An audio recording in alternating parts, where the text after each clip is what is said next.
अस्सलाम वालेकुम दोस्तों, वेलकम टू सिद्दीकी बट में और फरहान में निकले रेड की फ़ीमेल को लेकर के एक अपने न्यू फैंसर भाई के घर पे। तो इनके पास टोटल डब्स के पेड़ लगे हुए थे, उसके साथ साथ इसमें यहाँ पे बहुत सारी फ्रेंचेस के बहुत ही प्यारे प्यारे से पेड़ लगे हुए थे।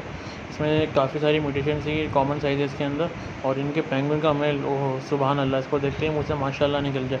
फिर इनके सारे के सारे जितने भी डव के पेड़ थे वो सारे के सारे दिखाए कि माशाल्लाह इनके पास रेड, ओपल, पाइट और इसके अंदर पाइट के पेड़ भी। रेड की फीमेल को हमने किया सेपरेट, और सेपरेट करने के बाद फ़रहान मैंने फटाफट इनके पास एक एक्स्ट्रा बैंगलाइज का पेड़ था उसको निकाला फ़ौरन, और पाइट के मेरे को छोड़ा नीचे सेपरेट। बाकी इनके पाइट के जितने भी पेयर्स लगे हुए थे वो सब के सब बेहतरीन अंडे और बच्चे कर रहे थे।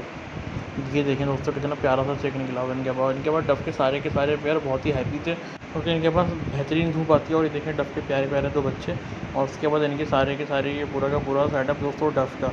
दोस्तों वीडियो अगर पसंद आई तो चैनल को लाइक और सब्सक्राइब ज़रूर कीजिएगा। अस्सलाम वालेकुम, अल्लाह हाफ़िज़।